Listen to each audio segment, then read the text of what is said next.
Okay, so welcome to this video. This video is all about how you can install ChatGPT into your machine, whether Windows, Linux, or Mac.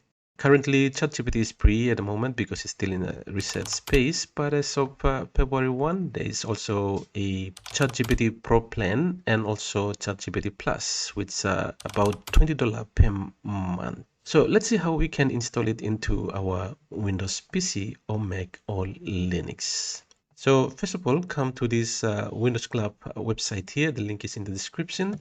And from here, just simply scroll down all the way to this page where it says GitHub page. Click on that and it takes you to GitHub page and you are landing on this page, and then you scroll down all the way down and you can see it says install, and you have the Windows installer here, and then you also have the Mac and you have the Linux. The instruction on how to install this are all here. Now all you have to do for Windows, simply click on, and then you can download the app itself, the installer. And once you have that, it will ask you if it is safe to keep. I just say keep it, so it will save into your PC. And that's all you need to do. Simply click on it to install into your machine. Now, as usual, you have to log in, create an account if you have created one on the website. You can also create one here once you launch that, and you create one so that you can start asking questions or typing anything into ChatGPT. So here, let's ask ChatGPT to write us a sad story.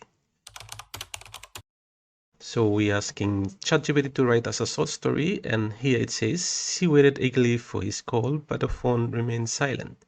She knew something was wrong. Later she found out that he had died in a car accident. She never got the chance to say goodbye. So you can ask anything. You can ask any question regarding anything that you want to ask. For example, what is the difference between meditation and pondering? So it's finished writing the differences between meditation and pondering.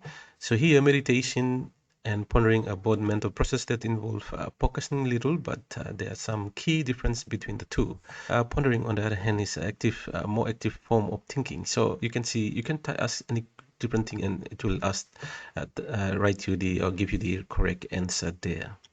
Okay, so thank you for watching. See you back again in another video.